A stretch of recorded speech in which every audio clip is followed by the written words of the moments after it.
Orang tua saya adalah seorang haji ya, saudara. Orang tua saya naik haji sekitar tahun 1990 ya, dalam peristiwa terowongan Mina. Dan saya memang dari kecil sudah dibentuk dari keluarga muslim. Dan saya karena ada dua suku di dalam tubuh saya. Yang pertama suku itu adalah suku Batak Mandailing. Batak Mandailing mayoritas itu adalah muslim karena ada 5 suku di daerah Sumatera Utara dan mayoritas muslim adalah Batak Mandailing.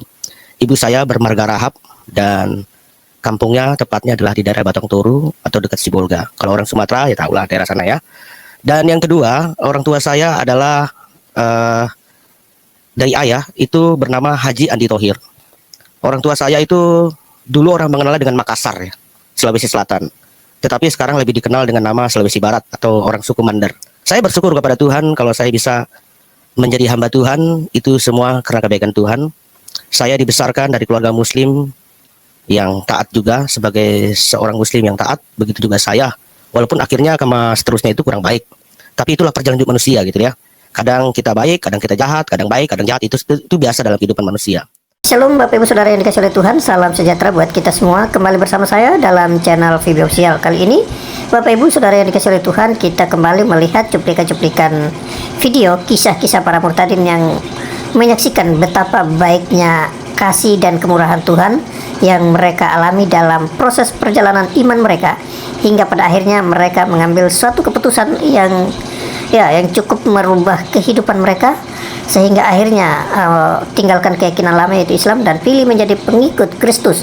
Dan juga Bapak Ibu Saudara, melalui kesaksian-kesaksian mereka kita juga dapat diberkati. Karena itu kali ini ada seorang murtadin yang ini murtadin sudah lama, tapi kisahnya ini sangat menarik untuk kita dengar, di mana kali ini dia sampaikan mulai awal mulanya ia mengenal kekristenan, dia juga menyampaikan latar belakangnya seperti apa, dia sampaikan semua seperti yang kita sudah dengar di cuplikan awal ya. Latar belakang awalnya dalam cuplikan ini dia sampaikan bahwa dia adalah seorang keturunan seorang haji ya, yang berdarah Makassar, ibunya orang Batak dan ayahnya adalah seorang Makassar. Nah, karena itu Bapak Ibu, supaya kita jangan semakin penasaran, kita langsung saja menyaksikan cuplikan video ini sampai selesai.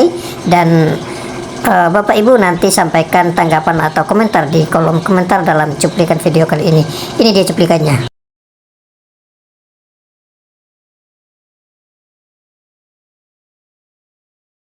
Salam untuk semua yang menyaksikan tayangan ini.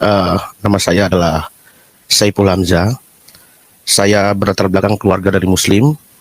Orang tua saya adalah haji. Mungkin nanti bisa ditampilkan ya Pak ya. Mungkin bisa ditampilkan dulu Pak, supaya baik, supaya jangan ada dusta di antara kita kan. Ya, betul. Orang tua saya adalah seorang haji ya saudara. Orang tua saya naik haji sekitar tahun 1990 ya, dalam peristiwa terowongan Mina. Dan saya memang dari kecil sudah dibentuk dari keluarga muslim. Dan saya karena ada dua suku di dalam tubuh saya. Yang pertama suku itu adalah suku Batak Mandailing. Batak Mandailing mayoritas itu adalah muslim karena ada 5 suku di daerah Sumatera Utara dan mayoritas muslim adalah Batak Mandailing. Ibu saya bermarga Rahab dan kampungnya tepatnya adalah di daerah Batang Toru atau dekat Sibolga. Kalau orang Sumatera ya tahulah daerah sana ya. Dan yang kedua, orang tua saya adalah dari ayah itu bernama Haji Andi Thohir. Orang tua saya itu dulu orang mengenalnya dengan Makassar ya, Sulawesi Selatan. Tetapi sekarang lebih dikenal dengan nama Sulawesi Barat atau orang suku Mandar. Tapi orang lebih mengenal daerah kurang terlalu kenal dengan Mandar, tapi lebih sering disebut dengan orang Makassar. Jadi darah saya ini ada 2, Batak Mandailing dengan Makassar. Saya bersyukur kepada Tuhan kalau saya bisa menjadi hamba Tuhan, itu semua karena kebaikan Tuhan. Saya dibesarkan dari keluarga muslim yang taat juga, sebagai seorang muslim yang taat, begitu juga saya. Walaupun akhirnya seterusnya itu kurang baik. Tapi itulah perjalanan hidup manusia gitu ya. Kadang kita baik, kadang kita jahat, kadang baik, kadang jahat, itu biasa dalam kehidupan manusia. Dan saya pernah sekolah, saudara, di madrasah. Mungkin ditampilkan dulu Pak di ijazah di madrasah saya. Di madrasah, yaitu di daerah Pelumpang. Saya lahir dan besar di Jakarta tahun 1974, tepatnya 12 April. Dan saya dibesarkan dari keluarga muslim ini, dan semua karena kebaikan Tuhan. Kalau saya bisa lalui perjalanan hidup saya sampai saat ini, sampai saya bisa menjadi hamba Tuhan. Dan tadi saya bilang saya berlatar belakang dari keluarga Muslim, dan ini ijazah saya ketika saya di madrasah, yaitu di Arasdia. Kami tetap baik-baik saja karena ada kelompok alumni Arasdia yang selalu kontak-kontak dengan saya, dan bahkan kami lebaran kemarin ada reunian bersama lebaran. Jadi kami tetap baik-baik dengan kawan-kawan di madrasah. Dan karena saudara ingin terus saya mau melanjutkan sekolah, akhirnya saya terus Pak dilanjutkan kepada jenjang pendidikan di Universitas Islam Sumatera Utara, yaitu di UISU. Tapi saya tidak tamat. Ada maksud Tuhan, rencana Tuhan yang luar biasa dalam hidup saya.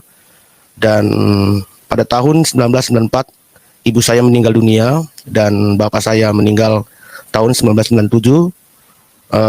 Waktu tahun 1994 itu saudara, saya masih kuliah di Medan dan orang tua saya ingin saya tamat, tapi karena faktor kedua orang tua saya meninggal, akhirnya perkuliahan saya terputus sampai semester 7 ya. Dan saya bersyukurlah ada maksud Tuhan, ternyata Tuhan memang punya kerinduan untuk saya untuk menjadi hamba Tuhan.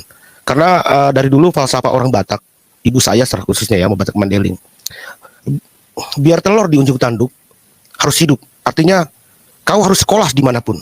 Jadi saya, walaupun orang tua saya sudah meninggal, tapi saya tetap ingin melanjutkan sekolah. Akhirnya ternyata Tuhan punya maksud rencana yang indah dalam hidup saya, sehingga saya menamatkan sekolah saya di S1 di STTRM Rahmat Immanuel, dan yang kedua saya menamakan S2 di Sekolah Tinggi Teologi Jeffrey. Yang penting bagi saya mewujudkan impian orang tua saya yang bernama Haji Andi Thohir ini. Saya bersyukur saudara kalau saya bisa menjadi hamba Tuhan ini bukan rencana yang saya tidak saudara, tapi ini adalah rencana Tuhan dalam hidup saya, sehingga saya dibentuk dari hal-hal yang mungkin tidak enak, mungkin sesuatu dalam hidup yang tidak baik. Saya waktu orang tua saya meninggal dunia, saya merasa frustasi, sekali lah, karena kuliah saya pun terbentur. Akhirnya saya jatuh ke dalam narkoba, minum-minuman keras, dan semuanya lah apa yang tidak baik saya lakukan, sampai namanya saya pernah menjadi seorang dibilang perampok tidak ya, penodong lah begitu ya. Saya pernah nodong orang dan akhirnya saya masuk penjara. Tapi itu semua perjalanan hidup. Ada rencana Tuhan yang indah, dan akhirnya saya bersyukur saudara, kalau dibalik semua itu pembelajaran bagi kehidupan saya pribadi, bahwa terkadang Tuhan izinkan sesuatu terjadi. Mungkin kita jatuh ke dalam dosa, mungkin kita jatuh ke dalam kesengsaraan, mungkin kita susah hidup kita, tapi ada rencana Tuhan ya, yang membuat saya akhirnya mengenal Tuhan Yesus itu. Itulah latar belakang saya, mengapa saya menjadi orang percaya dan dari keluarga Muslim ya. Dan hanya saya, saudara, kami empat berkeluarga, ada empat Pak Las ya, empat berkeluarga kami,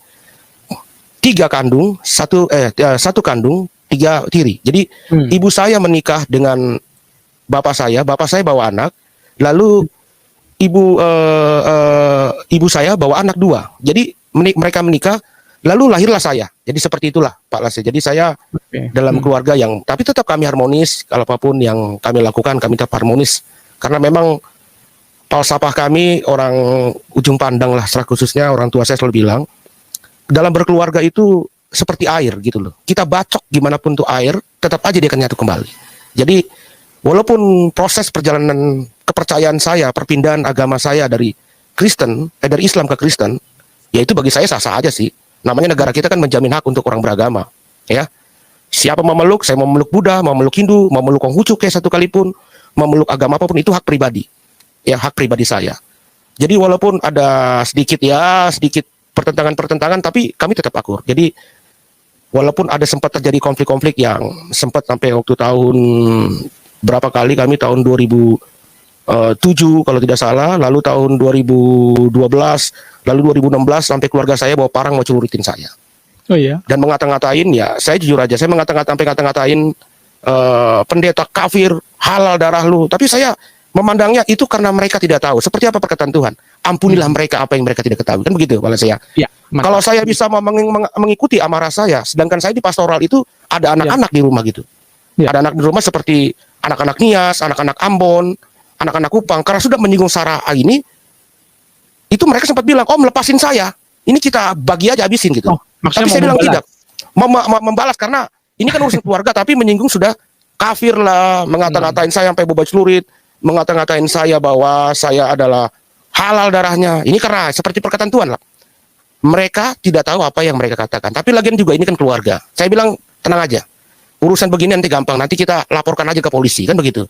Biar Betul. polisi yang tanganin, ya kan? Kita nggak Ya. usah angkat-angkat parang, nggak ada gunanya karena saya punya pengalaman yang pahit dalam hal itu. Ya. Itulah saudara ya yang menyaksikan tayangan ini, saya memang berlatar belakang dari Muslim dan saya teramat yakin bahwa Yesus dalam hidup saya adalah Tuhan. Itu aja mungkin perkenalan saya dari singkat yang mau saya sampaikan dari Pak Lase. Iya Pak Lase. Ya. Baik, baik. Itu Ya. sangat luar biasa perjalanan hidup yang artinya dari Medan tidak tamat kuliah, tetapi tetap ada gelora untuk mau kuliah. Nanti pada akhirnya lalu melanjutkan kuliah di SDT REM. Nah, ada hal yang menarik bahwa kami dengar juga Bapak kemudian mencari pekerjaan dan memutuskan merantau ke Galela, Maluku Utara. Nah, kenapa memilih daerah Galela, Maluku Utara itu sebagai tempat perantauan, Pak? Ya. Bisa cerita sedikit? Jadi begini Pak Lase ya. Jadi saya satu saat di rumah kami memang sudah biasa dari zaman orang tua saya. Rumah kami ini sudah biasalah orang-orang masuk keluar masuk, dididik gitu. Bukan dididik lah, tinggal di rumah kami. Iya. Bahkan rumah kami ini sering kami pakai untuk namanya tahlilan ataupun pengajian atau latihan musik lah, seperti untuk manggung kemana-mana gitu. Memang orang tua saya di daerah Pelumpang ini cukup ya ada nama lah ya, karena termasuk pahlawan kelurahan lah, begitu pahlawan RW lah, karena orang tua saya yang perempuan itu adalah sebagai pembina dari satu bola voli di Jakarta. Jadi dan termasuk orang tua saya juga cukup lumayan danton di daerah wilayah ini. Jadi cukup ada nama lah.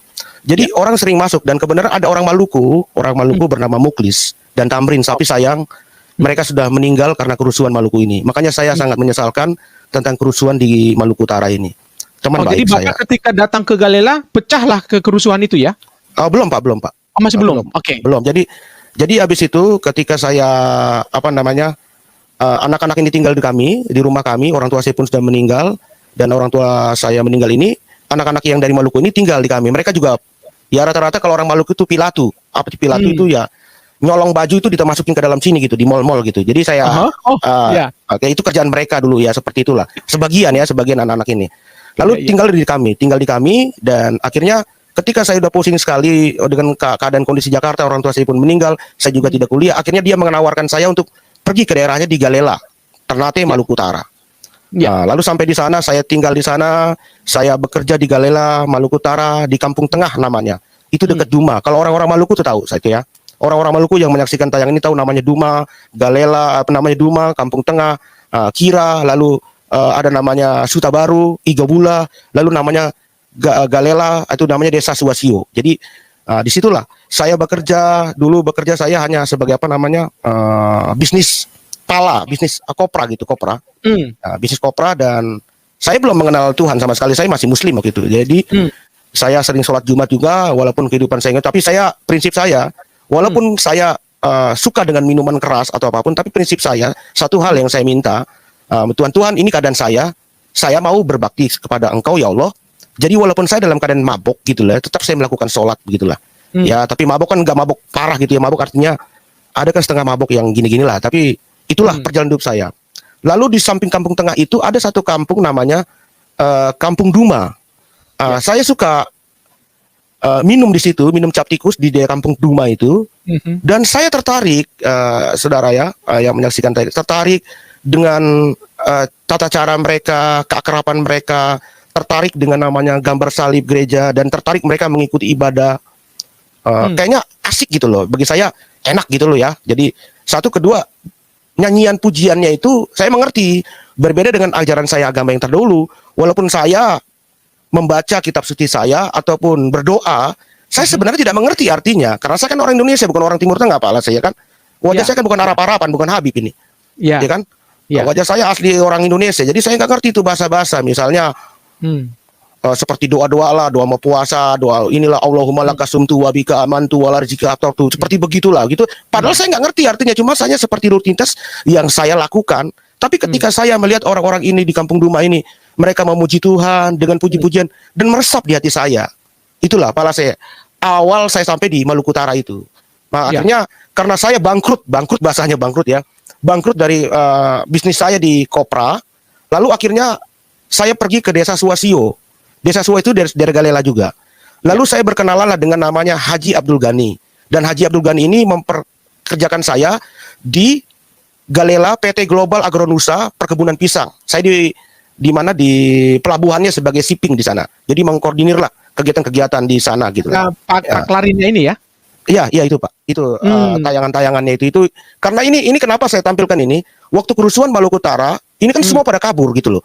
Jadi akhirnya lari ke Manado dan lari di Manado akhirnya saya minta tolong dong buat pernyataan saya ini pernah bekerja di PT Global. Pernah bekerja, ya. Karena kan Global itu udah hancur Pak. Semua gara-gara kerusuhan itu baik kantor, kebun pisangnya sudah hancur semua sama gara-gara kerusuhan itu. Inilah saya minta yang menandatangani itu adalah Nestor C. Parasol. Dia orang Katolik. Tapi ini bukan masalah agama. Saya cuma minta data dia bahwa saya pernah bekerja di PT Global Agronusa Indonesia. Ya, itu Pak. Jadi inilah saya meminta kepada dia untuk diberikan supaya saya untuk jadikan acuan untuk melamar ke tempat lain, gitu loh Pak. Iya. Iya. Akhirnya Itu awal dari Galela, Bapak bekerja itu kan. Di Itu Galela selama saya berapa bekerja. tahun, Pak? Selama berapa tahun di Dari Galela? tahun 97 ya Pak. 97. Lalu tahun 97 saya merantau di Galela. Dan tahun 99 kerusuhan agama. Nah, di situ Pak. Nah, kerusuhan agama itu berawal dari mana? Berawal sebenarnya kami di Galela itu aman-aman karena memang ada tradisi orang-orang Maluku itu FAM, marga Pak. Ya. Marga berkeluarga. Jadi karena di Maluku itu di Ambon khususnya itu terjadi sudah mulai kerusuhan agama, lalu akhirnya merembet sampai ke Galela, Maluku Utara. Sebenarnya kerusuhan itu masalah sepele yang saya dengar dari masyarakat itu masalah sepele. Hanya satu kelurahan mau disatukan, tapi tidak mau karena orang Makete itu mayoritas Muslim. Mayoritas berarti tidak ada agama Kristen. Yang mayoritas Muslim ini berikut juga desa apa namanya satu desa namanya saya lupa lagi nama satu desa namanya itu abis Makete itu bukan Makete apa namanya ada satu desa lah Pak ya di Arto Belo sana itu satu desa itu mayoritas Kristen gitu loh. Oh namanya Kao. Mayoritas Kristen dan satu kampung lagi mayoritas Islam. Bukan berarti Kao itu juga mayoritas Kristen itu tidak ada orang Islam. Di daerah Kao juga itu di daerah kampung sebelahnya juga bukan mayoritas Islam, tapi ada juga yang Kristen. Tapi karena ya kekerasan hati ini akhirnya mereka nggak mau. Mulailah satu orang melempar gereja, melempar masjid. Sudah jadi kerusuhan gitu, terbawa dengan peristiwa Ambon.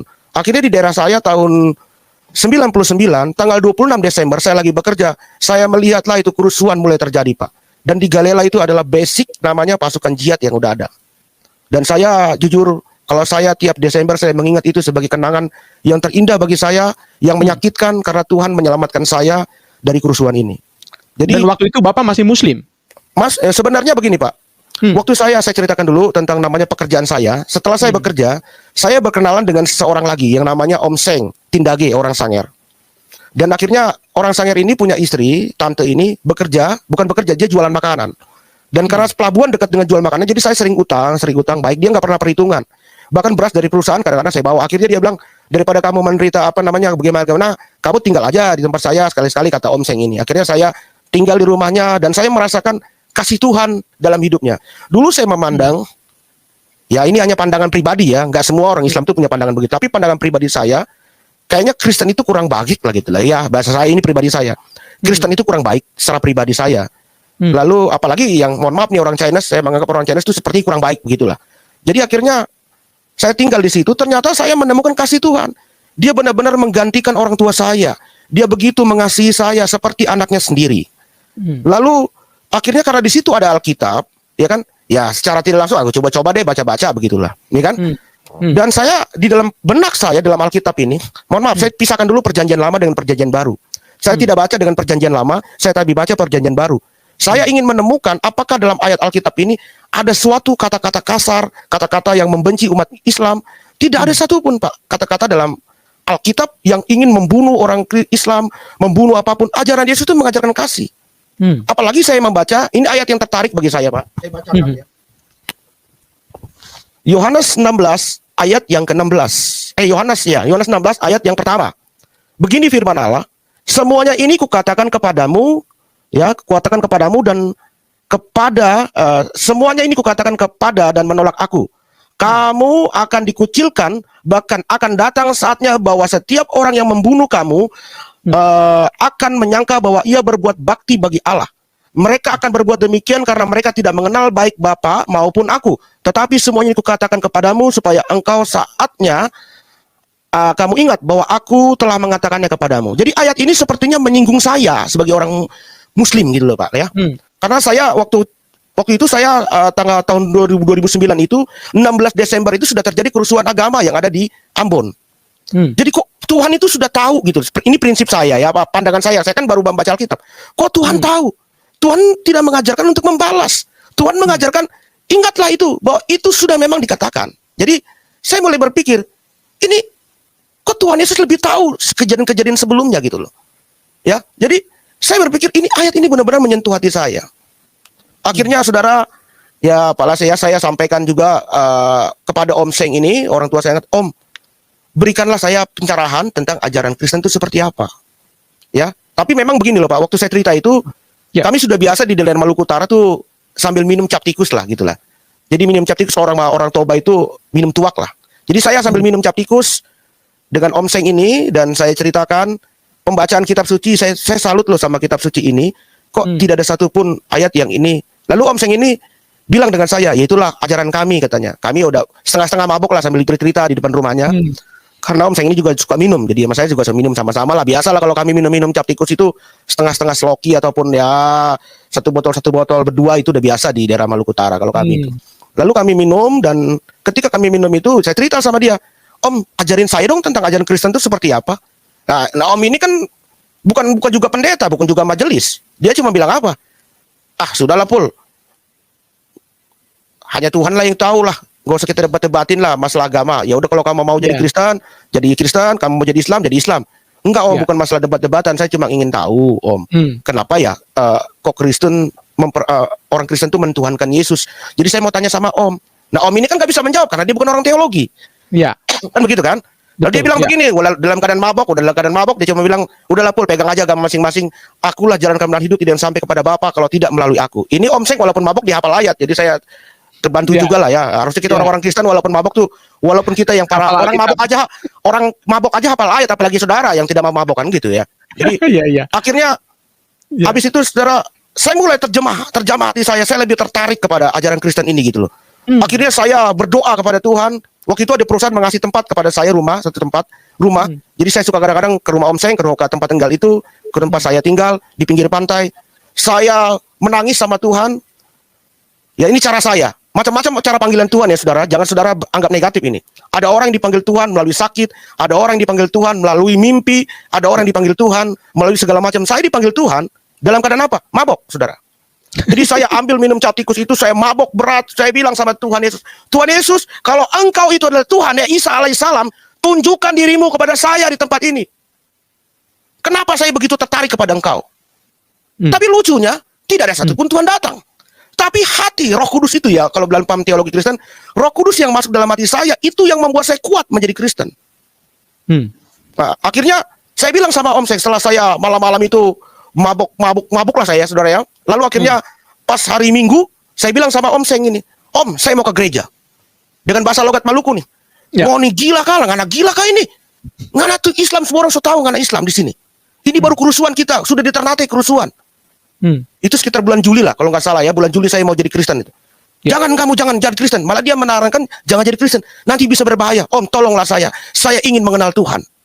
Oke lah kalau gitu. Lalu saya mau ke gereja, dan ada namanya satu kampung, ke kampung itu ada namanya hutan ya. Setiap daerah begitu ya Pak ya. Bapak tahu ya? Misal kampung A ke kampung B, biasanya di tengah-tengahnya itu ada hutan. Ya. Jadi saya menunggu di tengah-tengah hutan itu. Dia kan supir angkot, Om Seng ini. Lalu dia bawa mobil, lalu dia klakson saya pergilah ke gereja di situ. Di diam-diam ya? Diam-diam, saya pergi ke gereja, saya masuklah di gereja Protestan, gereja Masehi Injili Halmahera. Saya senang sekali saudara. Mendengar puji-pujian itu.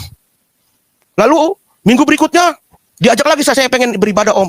Yaudah kamu tetap seperti itu. Jadi kalau saya beribadah itu dari bulan Juli itu saya beribadah di tengah-tengah hutan itu nunggu gitu loh. Lalu saya diajaklah ke Pantai Costa. Disitulah lebih semangat lagi saya. Lebih semangat lagi. Akhirnya saya bilang sama Om Seng, bagaimana saya dibaptis? Ini nggak bisa, semua orang udah mulai ragu-ragu semua gara-gara kerusuhan. Gitu loh Pak. Akhirnya mulai merembet kerusuhan Pak. Merembet mulai dari namanya Kao, akhirnya lari ke Ternate, akhirnya masuklah ke daerah kami Galela. Di situ saya belum dibaptis Pak. Di situ saya belum dibaptis. Akhirnya karena saya sudah baca-baca Alkitab ini, Dalam Markus mengatakan masuk pasal terakhir, barang siapa yang percaya kepadaku barang siapa yang percaya kepadaku harus dibaptis. Nah, sekarang siapa yang membaptis saya? Ya. Akhirnya saya dengan cara nekat akhirnya saya mengikuti ajaran Tuhan Yesus. Saya baptislah diri saya dengan bak sendiri gitu loh, Pak. Ada bak besar, saya nyemplung aja sendiri dalam Bapa, Putra, dan Roh Kudus. Masalah benar atau tidak, yang penting saya ngikutin perintah Allah. Oh, Masalah benar atau tidak itu urusan belakang lah, Pak ya. iya. Jadi akhirnya mulailah. Kenapa saya waktu itu dibaptis? Karena sudah masuk di Galela Suasio. Sudah mulai menyerang, Pak. Di kampung rumah serang, udah mulai terjadi pembunuhan, segala macam, pembantaian segala macam lah. Udah pokoknya baik pihak Kristen, baik pihak Islam sama-sama lah, semua melakukan. Ya kalau nggak lu mati, saya yang mati, begitu kan? Jadi lebih baik saya kasih mati kamu. Jadi seperti itu. Prinsipnya itu. Ya cuma itu, Pak. Mau apa lagi? Mau bagaimana lagi kan? Ya dong, kita nggak bisa salahkan dalam hal ini. Ya kan? Baik dari pihak Muslim atau pihak Kristen, kalau udah sering serang menyerang, ya siapa? Siapa yang bertahan hidup kan gitu, Pak? Ya, udah kebenaran kayak perang aja ya, Pak. Oh ya udah kayak perang, Pak. Udah nggak ada istilah namanya. Itu kalau perang itu panggil nama, Pak. Misalnya Bapak, Palase, saya pulang aja. Kemari lo, Palase. Palase juga manggil saya, Pul sini lo, kayak gitu. Jadi sebenarnya sudah saling kenal gitu loh. Akhirnya banyak pengungsi yang datang ke daerah Galela Suasio itu, dan kami masih di situ. Kebenaran kapal ada waktu itu, ada kapal barang namanya. Kapal barang saya lupa itu namanya apa namanya. Nantilah saya lihat lah ya, saudara. Di kesaksian saya di Solusi itu ada. Saya dibawa dari rumah ke pelabuhan kapal barang itu agak jauh. Saya bilang sama Om Seng, udah begini nggak ada yang bisa dipercaya lagi. Yang jelasnya kalau Om Seng nggak mati, mereka yang mati. Jadi bagaimana caranya? Sudah Om Seng, mereka kan melihat saya masih abu-abu nih. Masyarakat di sana masih abu-abu, Pak. Masih abu-abu. Apakah saya Islam, apakah Kristen? Karena tadi saya ibadah kan sembunyi-sembunyi, tapi hati saya sudah Kristen. Dan saya sudah baptis diri saya sendiri, begitu loh. Tadi saya bilang tadi. Saya bilang, Om Seng, tidak ada yang perlu dipercayakan lagi. Mari dekat sama saya. Kita pergi ke pelabuhan. Jika ada yang mati, jika ada Om yang serang Om, saya mati ke muka. Saya bawalah keluar Om Seng ini dengan istri tante ini, dengan adiknya bernama Hentindage. Saya bawa parang di belakang saya 2 biji. Dan saya bilang sama Tuhan Yesus, ini pemahaman saya. Karena saya kan baru baca-baca Alkitab. Tuhan, apapun yang kau mengatakan, apapun yang kau minta, katamu, percayalah, engkau menerimanya. Saat ini saya mau percaya kepadamu Tuhan Yesus. Jika saya diserang, saya mati, saya minta 3 atau 4 atau 5 orang di sana, sama-sama ikut saya mati. Iya, doa salah, Pak. Doa yang salah, tapi itulah doa yang tulus dari saya. Ternyata Tuhan punya rencana yang indah. Pas pertengahan jalan, ada keluarga Muslim, teman-teman saya datang menyelamatkan kami ke pelabuhan. Justru orang Muslim menyelamatkan Bapak. Ini menarik. Betul, Pak, betul. Orang Muslim, kawan-kawan saya pun sudah lupa nama-nama kawan saya itu karena ini 20 tahun silam yang lalu, Pak, ya kan? Ya, jadi kami diselamatkan oleh mereka, dibawa mereka sampai ke pelabuhan, sampai mereka menjaga. Karena kan ini di Galela Suasio ini banyak pengungsi dari luar. Jadi kita tidak tahu orang jahat mau berbuat apa, ataupun ada kawan juga yang berbuat jahat, kita nggak tahu. Jadi ada kawan juga, teman saya, teman kerja, dan juga ada ibu-ibu itu yang orang Muslim yang membawa keluar kami ke pelabuhan. Akhirnya kami bisa belayar ke Manado dan mengungsi di Bitung. Itulah Pak awal. Sebentar, sebelum ke Bitung ini Pak. Artinya selama kejadian kerusuhan itu, ya artinya kan pasti ada proses, tidak beberapa hari, mungkin berapa minggu itu Pak prosesnya, atau beberapa hari? Proses gimana nih Pak? Proses mulai pecah di Galela, lalu Bapak siap-siap untuk mengungsi. Oh enggak itu Pak, kejadian itu pada hari itu langsung. Pada hari itu langsung mengungsi. Jadi begini loh Pak, di daerah itu sudah ada. Pertama di daerah Kao, Malifut kalau tidak salah itu daerah Kao, Malifut, terjadi kerusuhan, lalu merembet ke Ternate, dari Ternate merembet ke Galela. Oh, Galela ada kampung-kampung lagi. Itu udah dekat Pak, sekitar berapa kilo-kilo aja. Ya udah pasti merembet ke kami gitu. Jadi udah banyak pengungsi. Dan pada hari itu kami sudah tidak tahu lagi Pak, hanya Tuhan yang tahu Pak yang bisa menyelamatkan kami. Ada aja cara Tuhan menyelamatkan, memakai orang Muslim untuk menyelamatkan kami. Itu loh Pak. Nah artinya itu bisa kita tarik kesimpulan bahwa orang-orang lokal pun, ya kan, tidak terlalu tahu dengan apa yang terjadi ya Pak ya. Buktinya Bapak diselamatkan oleh orang-orang yang lokal yang kenal sama Bapak. Ya itu tadi, karena mereka tuh kedengar fitnah. Sebenarnya kejadian sesungguhnya tuh nggak ada yang tahu Pak sebenarnya. Oke. Kejadian sebenarnya itu seperti apa? Tapi kalau saya melihat itu kejadian hanya masalah sepele, kelurahan itu tadi di Galela itu. Kelurahan satu kampung ini mayoritas Muslim, satu kampung mayoritas Kristen, mau dijadikan satu nggak mau gitu loh. Ini memang buat pembelajaran juga. Kita orang-orang Kristen jangan kumpul-kumpul semua Kristen. Mari kita gabung sama orang-orang Muslim supaya ada kebersamaan gitu tadi. Kalau kita pisah-pisah, akhirnya jadi seperti itu. Merasa paling benar sendiri, merasa paling jago sendiri, merasa paling ini sendiri. Akhirnya ketika konflik terjadilah seperti itu. Kalau boleh membaur gitu loh. Gitulah Pak. Jadi akhirnya kami pada kejadian kerusuhan itu pada hari itu juga pada tanggal 26 Desember sesudah Natal. Kami ibadah Natal di daerah Tobelo dari Galilea itu sekitar 1 jam perjalanan. Kami beribadah di Leleoto. Kalau orang Maluku tidak tahu semua. Kami beribadah di Leleoto. Pas pulang kami dari Natal tanggal 25 Desember, 26 Desembernya sudah terjadi kerusuhan, Pak. Oh, Merembet ke kemana-mana. Sudah, Pak. Jadi suasana Saya Natal melihat, Pak, sudah berubah ya Pak ya? udah nggak ada lagi, Pak. Udah nggak ada lagi Natal dan Tahun Baru, tidak ada lagi. Sudah berat. Sudah berat. Sudah tidak ada lagi Natal. Itu kalau malam saya lihat waktu kami lari dari pelabuhan itu, saya melihat itu ada namanya kampung-kampung, kan itu kan kelihatan panjang Pak pulau itu ya. Itu bom meledak kemana-mana. Aduh, itu teman-teman saya, teman-teman akrab saya, namanya Kubais, orang Ujung Pandang. Teman saya yang akrab-akrab dulu, teman saya yang orang Muslim, teman saya yang bernama orang Kristen, sudah nggak ada lagi, Pak. Sudah mati. Dan bahkan ada yang saya dengar katanya ada yang dipotong kepalanya segala macam. Aduh, saya untunglah saya bisa selamat sampai lari ke Bitung ini. Makanya saya nazarkan diri saya untuk menjadi hamba Tuhan. Artinya lewat kerusuhan di Galela ini menjadi titik balik dalam hidup Bapak ya Pak ya? Bisa dibilang begitu ya? Iya, betul. Bisa dibilang begitu, Pak. Jadi kerusuhan ini, makanya saya bilang tadi banyak orang, cara-cara orang diterima menerima Yesus itu dengan macam-macam cara. Nah, cara mungkin saya dengan kerusuhan, dengan ada namanya minuman keras kan begitu. Alkitab pun bilang wanita yang memiliki suami banyak menerima Tuhan kan begitu. Jadi cara Tuhan tuh ada aja. Kalau orang bahasa Pantekosta tuh bilangin Tuhan Yesus ada saja. Heran lah. Memang heran ikut Tuhan itu ya kan. Jadi dari titik inilah akhirnya saya dilari selamat dari kerusuhan ini dan lari dari ke kota Bitung dan akhirnya saya menetap di kota Manado. Belum di kota Manado Pak, saya masih menetap di daerah Amurang, di daerah bukan Amurang, namanya Tombatu. Ya, di sanalah saya menetap, di sana saya lebih mengenal Tuhan. Itulah awal pelarian saya dari kerusuhan di Maluku Utara. Iya, itu kan Bapak pasti melihat kondisi sebenarnya. Ini bukan membuka luka lama, tetapi paling tidak kita mau belajar dari tadi Bapak bilang bahwa pembelajaran paling bagus adalah hidup ini harus membaur. Iya, Nggak harus boleh membaur. ada Gap-gapan begitu ya. Ya, gap-gapan. Nah, tetapi kan kondisinya sangat crowded waktu itu dan barangkali ya seperti perang mempertahankan diri dari sisi Bapak sebagai Muslim sudah simpatisan Kristen atau sudah menjadi Kristen dengan membaptis diri sendiri. Nah, Bapak melihat seperti apa kondisi sebenarnya, Pak? Simpel aja, gimana melukiskannya, Pak, waktu itu? Jadi sebenarnya dua pandangan teologi yang menurut saya yang harus dikaji ya, pelan-pelan ya. Artinya begini, mungkin saya harus memaklumi pandangan agama Islam tentang namanya peristiwa kerusuhan ini, bahwa mereka membela agama mereka, membela Tuhan mereka.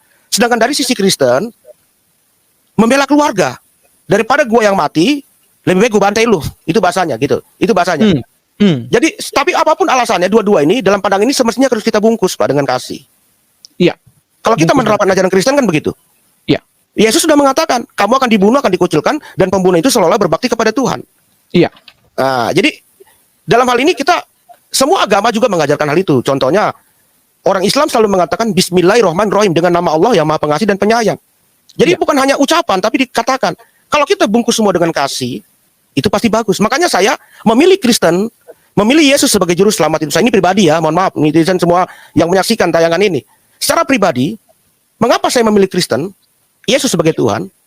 Yang pertama, karena semua manusia telah berbuat dosa dan telah kehilangan kemuliaan Allah. Itu pertama.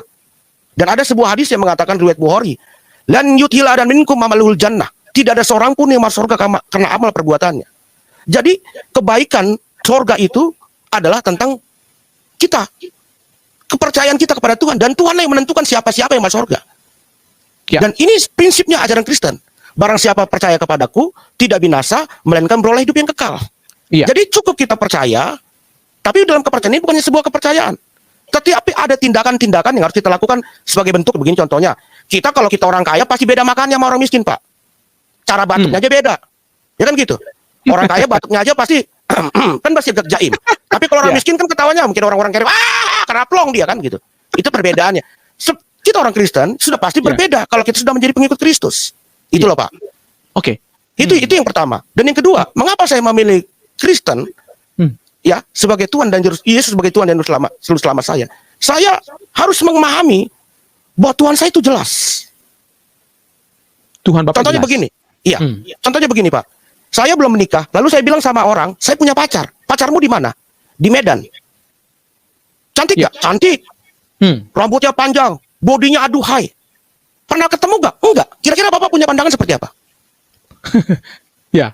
Kan halusinasi gitu loh Pak. Halus, Jadi ya. saya memilih kekristenan itu karena di dalam kitab suci saya, Yesus yang disebut itu ada. Kitab Injil. Oke lah, kita bahas dulu kitab-kitab yang lain.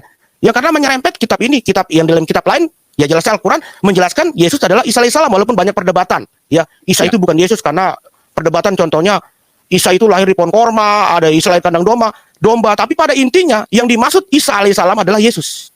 Jadi dua poin ini yang membuat saya jadi percaya pada Yesus Kristus sebagai Tuhan dan Juru Selamat. Itu Pak. Ya, karena Ya. Tuhan kita ada dan hidup dan jelas.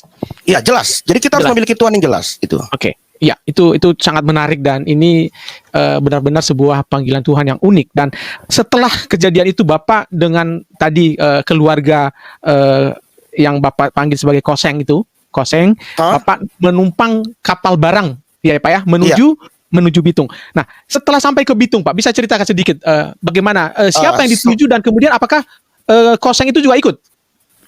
Ya ikut Pak, ikut semua mereka kami. Kami diselamatkan oleh keluarga Muslim juga. Ada orang-orang Muslim menyelamatkan orang kampung situ. Jadi kebenaran Om Seng ini ada keluarga di Manado karena kan orang Sanger. Akhirnya saya diajak juga lah tinggal di keluarganya di daerah Tombatu. Tombatu itu daerah Minahasa Selatan kalau nggak salah ya. Ya. Minahasa itu terbagi lagi di Tombatu. Dan saya di sana. Saya dibentuk di sana. Ya saya tinggal sama keluarga, tinggal sama orang numpang gimana lah. Tetap seperti apa. Cuma jadi masalah kan. Ya kehidupan kerohanian saya nggak ada yang bimbing Pak gitu loh Pak. Oke. Nggak ada yang bimbing. Tetap aja jatuh ke dalam minuman keras lagi gitu loh. Tetap aja minum-minum lagi. Karena memang sudah biasa di sana Pak. Tradisi lah kalau orang-orang Manado, mohon maaf orang Manado jangan tersinggung. Karena memang ini sudah menjadi tradisi. Ya mohon maaf orang Manado ya. Gaya Dan hidup, juga orang-orang Batak itu biasa lah gitu loh. Jadi minum-minum udah biasa. Tapi saya tetap rajin ke gereja Pak. Saya merasakan jamahan Tuhan gitu loh. Dan akhirnya saya lari ke kota Manado. Akhirnya lambat laun. Akhirnya kan karena di kampung nggak bisa hidup Pak. Kami orang perantau nggak bisa hidup. Apa perantau lagi. Pengungsi tidak bisa hidup. Akhirnya kami lari ke kota Manado. Akhirnya saya bekerja lah di sana. Ya. Ketika saya tinggal sama di keluarga lagi di kota Manado, yaitu di Teling Atas, yaitu di keluarga Tindage juga, ada namanya keluarga Mabuka, orang Sanger. Saya tinggal di sana di rumah mereka sama Om Seng juga. Lalu saya pergi ke gereja, itu mulai ada rasa bimbingan gitu loh Pak. Bimbingan saya mulai ikut ibadah pemuda, saya mulai ikut kegiatan komsel. Saya semangat. Sampai saya pernah, aduh saya nggak tahu lagu nih gimana, udah ikutin aja deh, ikutin. Akhirnya saya kepengen kerinduan saya bilang begini, saya kepengen dibaptis nih. Waduh gimana, harus baptis harus CD segala macam karena di Protestan kan. Ya. Jadi akhirnya dengan cara gimana lah pihak majelis akhirnya membaptis saya dengan cara percik. Nah, itulah mulai saya merasa sah bahwa saya menjadi orang Kristen. Mungkin surat baptis bisa ditampilkan Pak ya. Oke. Ada di slide-nya kok saya kirim ya. Oke. Tapi ada hal yang menarik tadi Pak, yang sampai sekarang sejak saat itu Bapak bergabung dengan Koseng itu sampai berapa lama dan apakah masih berhubungan sampai sekarang? Masih Pak, masih. Tapi Om Seng ini, tante ini, suami dari tante ini sudah meninggal Pak waktu di Marsi Manado. Ketika waktu itu dia kerusuhan itu dia mengungsi, ternyata dia balik lagi ke Tobelo.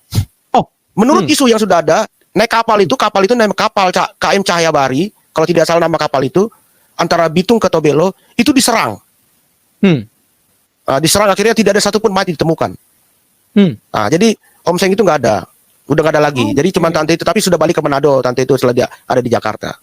Jadi saya waktu di Manado itu masih tetap sama mereka, masih tetap berhubungan sama mereka, dan saya tinggal juga sama mereka. Saya berapa dibaptis. Koseng Pak waktu itu? Mungkin kalau sekarang dulu itu sekitar umur 50-an lebih lah Pak ya. Udah tua 55 juga. Atau 60 kali ya, 55. Jadi tapi saya merasa bangga dengan keluarga ini. Kalau tanpa mereka saya tidak mengenal Tuhan Yesus. Jadi saya tidak, perjumpaan saya dengan Tuhan tidak harus jago berbahasa teologi, tidak harus menunjukkan ayat-ayat, menunjukkan segala macam dengan pakarnya, dengan jagonya, enggak. Hanya dengan kasih, kebaikan dari keluarga ini yang membuat saya mengenal Tuhan Yesus. Iya. Kalau mungkin mereka menonton acara ini Pak, apa yang Bapak mau sampaikan ke ibu istri dari Koseng ini atau anak-anaknya mungkin? Ya, saya mau menyampaikan kepada keluarga Om Seng yang ada di Manado, keluarga Mabuka, keluarga Tindage, ya, dan juga anaknya Hendrik Tindage, Henny Tindage. Terima kasih Kalau tanpa kalian, saya tidak bisa mengenal Tuhan. Dan hari ini saya berdiri sebagai gembala sidang di Gereja Bethel Indonesia. Yang dulu kalian lihat membentuk saya sangat susah. Kalian melihat saya dengan kondisi yang amburadul. Tapi hari ini saya bersaksi di Diaspora TV. Di Diaspora TV. Sebagai kesaksian pertobatan seorang pendeta ya yang menggembalakan jemaat di Gereja Bethel Indonesia, Jalan Melati, Tanjung Priok, Jakarta Utara. Jadi saya terima kasih. Panjang umur, sehat selalu. Tuhan Yesus pasti memberkati keluarga dari Tindage ini. Itu kan saya sampaikan, Pak. Saya sampaikan kepada mereka. Mudah-mudahan mereka tetap sehat juga dan berdoa buat Bapak, dan saya pikir sebuah persahabatan itu tidak pernah putus. Seperti Ya, Bapak betul, bilang betul, di awal tadi bahwa air ya kalau dibelah bagaimanapun tetap menyatu. Saya prinsip begini, Pak. Dari prinsip orang tua saya, orang Ujung Pandang, yang selalu saya pegang sampai hari ini. Iya. Makanya saya tetap bangga. Sampai saat ini kuburan orang tua saya selalu rapikan. Saya yang biayain semua kuburan orang tua saya. Bahkan ketika ada orang yang mengatakan, Pak, ini kan bapak haji nih. Bagaimana Pak, Bapak pendeta, boleh ke di ngajiin? Oh silakan. Itu kan agama orang tua saya, silakan. Kalau saya yang mengajiin, nggak bisa. Kenapa? Saya sudah jadi Kristen. Bukan berarti saya tidak bisa mengaji, saya bisa ngaji. Tajwidnya pun saya tahu. Ketika ada orang bertanya kepada saya, apakah Bapak dulu dari Muslim? Iya, saya dari Muslim. Coba Bapak sebutkan doa iftitah. Ya saya walaupun saya lupa-lupa ingat, tapi saya hafal lah itu. Allahu Akbar kabira walhamdulillah katsira wa subhanallah bukrata wa asila. Lah kalau ada orang Muslim yang ngaku orang Kristen, yang ngaku Muslim tapi tidak tahu doa orang Islam yang ngaku Kristen tapi tidak tahu doa iftitah. Itu kan lucu gitu loh. Makanya saya buktikan gitu loh, Pak. Jadi ya, sampai saat inilah gitu loh, Pak. Baik. Saya tetap merawat, hubungan kami tetap baik. Ya. Baik. Artinya gini, Bapak jadi berada di tempat yang baru lagi, dari Galela ke Bitung. Ini bukan hal yang gampang untuk seorang yang pendatang, ya kan? Nah, bagaimana Bapak mengawali kehidupan baru di sana? Ya, pokoknya prinsip saya, Pak, memang kita beriman, tapi uang bukan jatuh dari langit, Pak. Harus kerja. Tuhan pasti cukup. Kerja, kata Pak Jokowi. Jadi saya kerja juga, saya nggak tahu apa kerjaan apa di daerah orang yang nggak tahu. Saya tinggal di kota Manado. Akhirnya saya jualan koran, Pak, yang jualan-jualan majalah lah gitu. Akhirnya lambat laun. Iya, jualan-jualan koran lah untuk untung sedikit lah. Lalu akhir itu saya dapatlah di depan saya jualan itu ada namanya kantor ekspedisi. Akhirnya saya coba melamar, kebetulan saya punya SIM. Akhirnya diterima gitu loh, Pak. Coba bisa bayangkan saya ekspedisi di daerah yang saya tidak tahu. Tapi untunglah ada connect, belok kanan, belok kiri, belok dikasih tahu. Akhirnya saya jadi hafal gitu loh, Pak. Jadi sopir. Itu. Jadi sampai hari ini saya bekerja sampai waktu di sana itu saya bekerja. Saya melakukan aktivitas untuk mencari kehidupan saya, makan saya, karena saya punya prinsip beriman Bos. Tapi kalau untuk duit bukan jatuh dari langit, harus dicari gitu loh itu. Iya. Sampai sekarang sampai hari itulah, sampai akhirnya setelah saya bekerja 2 tahun kemudian, akhirnya ada rencana keluarga Om Seng ini mau pergi ke Jakarta. Ada keluarganya di Gembala Sidang di Gereja Pantai Kosta Indonesia, nama pendeta Joni Panggai. Akhirnya saya ikut lagi ke kota Jakarta dengan Om Seng ini, dan tambah dibentuk lagi di Gereja Pantai Kosta Indonesia ini oleh pendeta Joni Panggai. Nah, itulah Pak, sampai akhirnya dibentuk-bentuk, akhirnya menjadilah pendeta sampai hari ini. Itu Pak. Luar biasa. Artinya tidak serta-merta juga menerima hal yang enak-enak, tetapi ada proses Tuhan, menjadi sopir, menjadi tukang koran. Aduh, saya bisa bayangkan ketika itu hidup Bapak ya. Iya, memang gimana Pak, namanya kehidupan sudah harus, soalnya kan nggak mungkin kita beli makanan, kita harus pakai doa, kan pasti diminta duit Pak. Iya. Dicari.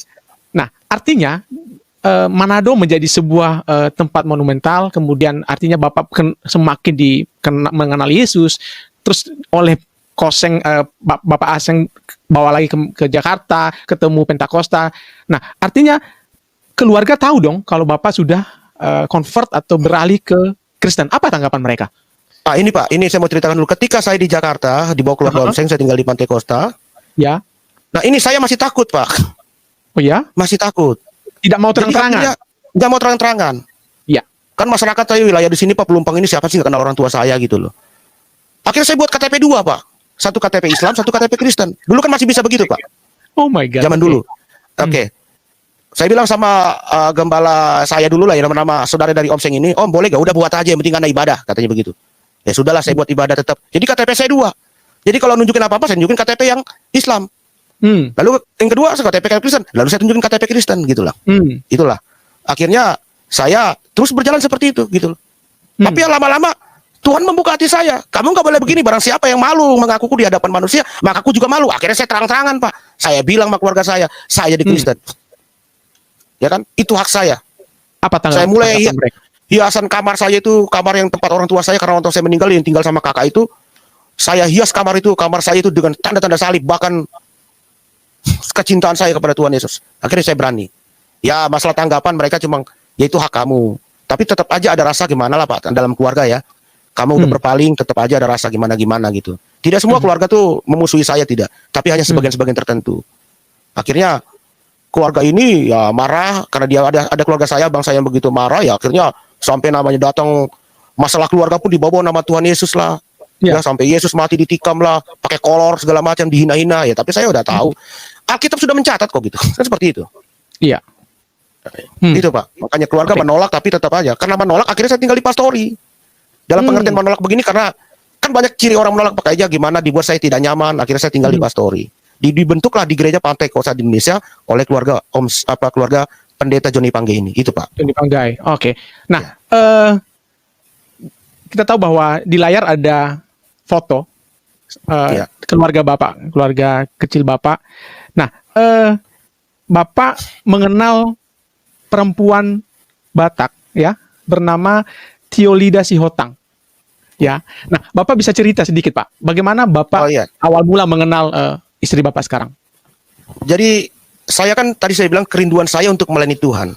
Pertama saya bergereja itu waktu di Priuk ini, saya bergereja di gereja Protestan Indonesia bagian barat di daerah Koja, yaitu dekat rumah sakit Koja. Lalu akhirnya saya rindu mau melayani Tuhan terus. Dan sekolah, sampai saya ya biaya tadi saya udah berpikir tadi, sekolah ini harus biaya. Sampai saya harus ngamen-ngamen di jalanan untuk biaya sekolah saya. Ya, biaya sekolah saya. Lalu saya melayani Tuhan terus, pekerjaan Tuhan walaupun saya tidak tahu apa-apa, tapi saya ada satu skill Pak. Saya suka main gitar. Saya bisa main gitar. Saya bisa main gitar. Ya kalau di YouTube seringlah lagu-lagu, kadang-kadang saya buat instrumen sendiri gitu. Ya. Lalu saya melayanin di Mawar Saron. Kebenaran istri saya MC di doa malam. Disitulah perjumpaan saya dengan istri saya. Akhirnya kami menikah dan dimiliki saat ini sampai hari ini. Tahun 2004 kami menikah. Ya, saya memiliki anak bernama Melki Kurniawan dan juga saat ini bernama Joshua Rajahot Ekles Saipul. Inilah keluarga saya. Saya bersyukur kepada Tuhan. Karena saya lihat prinsip saya suka orang Batak ini, istri saya suka melayani Tuhan. Wah, berarti ini mental perintis gereja. Ya. Karena untuk seorang istri mental perintis gereja harus bisa. Itu Pak. Ya. Ya. Artinya istri Bapak juga ikut melayani. Iya, melayani. Sekarang kalau sampai sekarang karena istri saya adalah seorang pendeta pembantu di Gereja Bethel Indonesia yang saya gembalakan. Oke. Nah, Bapak mengambil S2 di GBI, di Teologi REM ya, Pak ya? STT Jeffrey, Pak. STT Jeffrey S2. Ya, justru ya. S1-nya di STT REM. Oh, Rahmat Immanuel. Iya. Pimpinan Bapak Pendeta Konrad Supit ya. Nah, bisa cerita dulu Pak, awal-awal mula Bapak merintis gereja yang sekarang Bapak gembalakan. Oh iya Pak. GBI di Jalan Melati di Tanjung Priok. Ya betul. Awal pelayanan itu begini Pak. Waktu tadi saya bilang keluarga saya Pak, ada 4 orang. Jadi 3 orang ini adalah tiri, 1 kandung. Lalu orang tua saya meninggal dunia. Rumah yang saya pakai tempat itu cukup besar, jadi mereka kuasain lah itu. Lalu habis itu, karena hukumnya itu berbeda. Jadi hukumnya itu harta itu harus jatuh ke tangan anak kandung. Oke. Kan begitu Pak ya? Ya. Akhirnya diproses melalui hukum, akhirnya dapatlah rumah itu kami pakai untuk ibadah. Yang biasa kami pakai dulu zaman orang tua masih hidup itu kami pakai untuk tahlilan ataupun segala macam. Akhirnya kami pakai saat ini kami pakai untuk perintisan gereja. Lalu tahun 2009, karena saya merasa gereja kan boleh-boleh aja dibuka gitu loh. Orang sholat masjid aja buka-buka begitu aja kok gak ada izin-izinnya. Ternyata warga marah gitu loh. Akhirnya tahun 2009 kami ditutup. Lalu pindahlah kami ke Jalan Melati. Saya merintis itu dari nol Pak. Dari tidak ada orang, yang hanya ada itu 6 orang tok. 6 orang tok itu pun parah-parah. 5 pemabok 1 bencong. Ada 6 orang, 5 pemabok 1 bencong. Karena prinsip saya, orang ke gereja itu adalah orang yang tidak baik yang datang, biar keluar nanti jadi baik itu.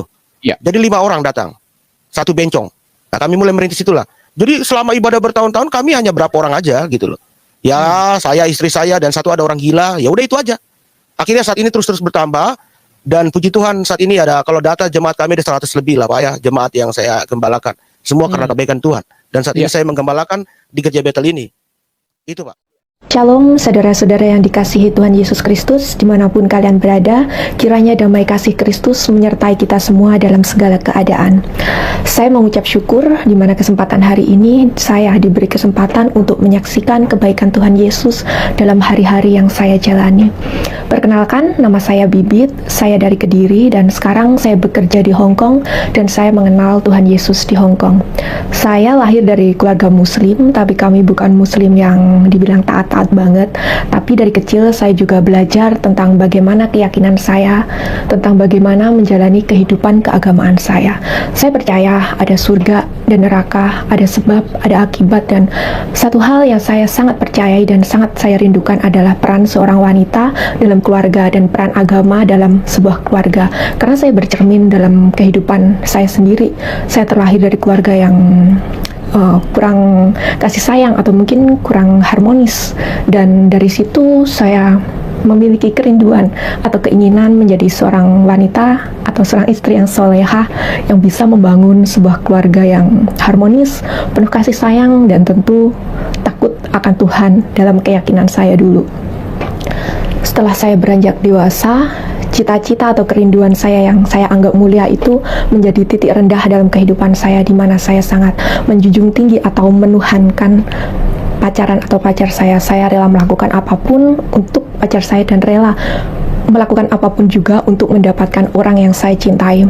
Singkat cerita, setelah 6 tahun yang lalu tepatnya, saya pacaran dengan seorang Kristen, tapi dia juga bukan Kristen yang taat beragama.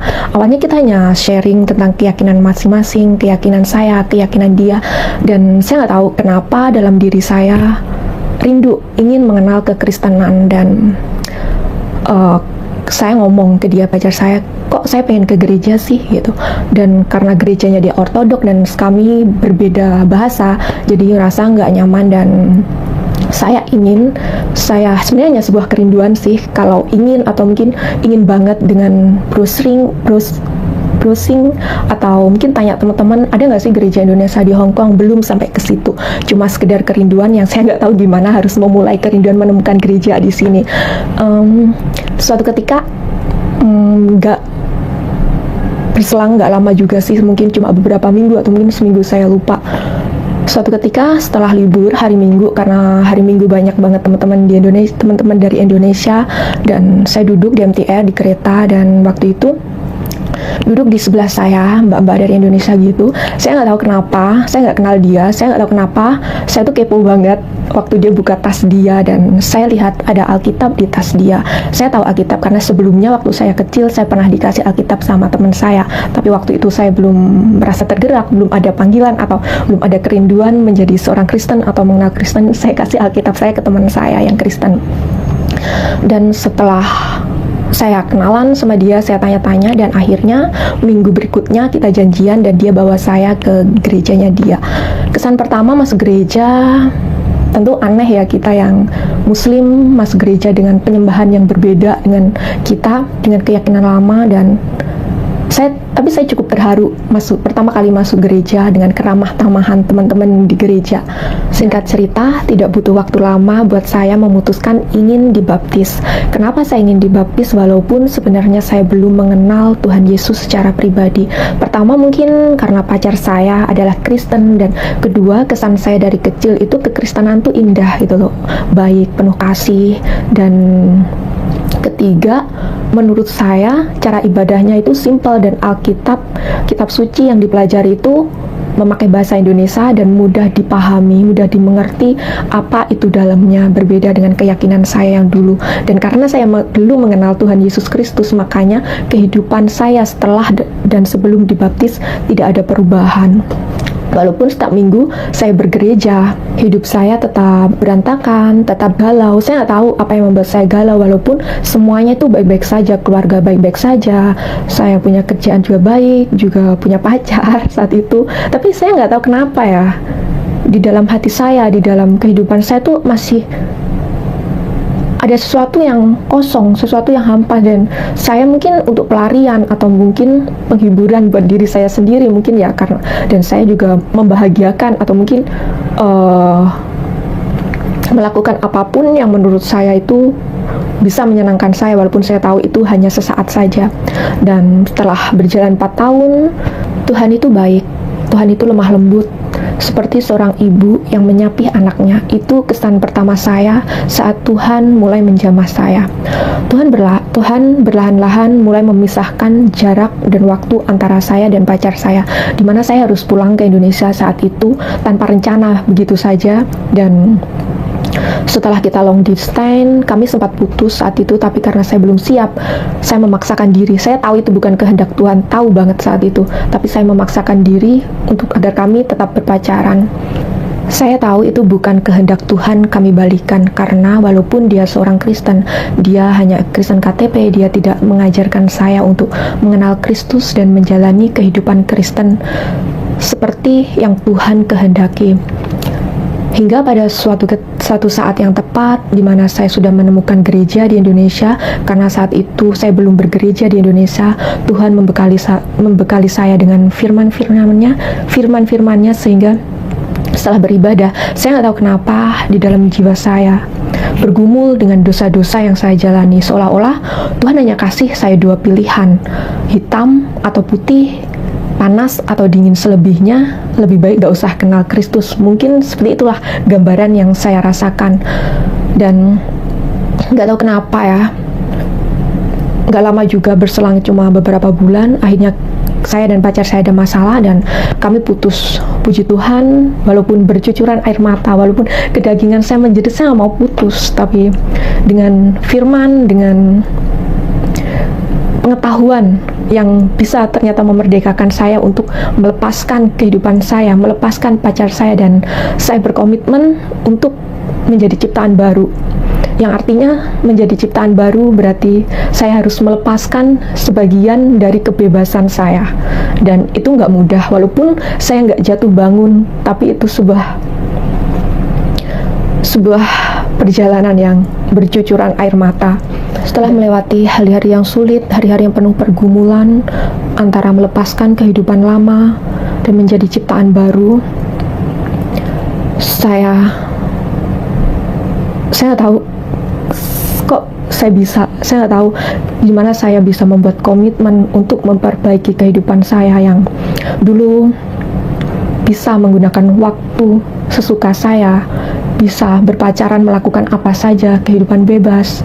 Bahkan saya berkomitmen untuk meyakini kalau tubuh saya, diri saya adalah bait suci Tuhan, di mana saya harus memuliakan Tuhan dalam apapun yang saya pilih dalam kehidupan saya. Walaupun itu nggak mudah dan walaupun bercucuran air mata, tapi saya menyadari dalam segala keadaan saya selalu punya harapan. Bukan berarti harapan adalah setiap doa yang saya inginkan itu dikabulkan sesuai dengan yang saya inginkan, tapi dalam segala keadaan, sekalipun doa saya tidak dikabulkan, saya memiliki Kristus. Itu yang menjadi sebuah kebanggaan atau semangat dalam diri saya. Dan satu hal yang saya tahu saat saya memutuskan menjadi ciptaan baru, saya harus berhati-hati, saya harus bercermin dalam firman, dalam setiap keputusan, setiap keinginan. Bukan berarti saya sempurna, setiap keinginan saya, setiap apa yang saya pilih itu sesuai dengan kehendak Tuhan. Tapi yang pasti, saat saya tahu saya melakukan kesalahan, saya melakukan dosa, saya segera berlutut di kaki Tuhan, saya menyerahkan segala kesalahan saya, kekurangan saya, dan dengan kasih karunia Tuhan, saya yakin Tuhan mengampuni, dan dengan iman saya ingin selalu memperbaiki diri saya sendiri. Saya sangat bersyukur saat ini saya sudah dibebaskan, dosa-dosa saya diampuni, dan saya selalu memiliki harapan walaupun saya harus kehilangan pacar saya, harus kehilangan kegiatan-kegiatan yang saya pikir itu menyenangkan, tapi mendapatkan Kristus itu adalah sebuah kebanggaan, itu adalah sesuatu yang damai sukacita yang dulu saya nggak pernah rasakan, dan saya bisa memilikinya saat ini. Walaupun saya sadar, saya tahu menjalani kehidupan Kristen itu nggak mudah.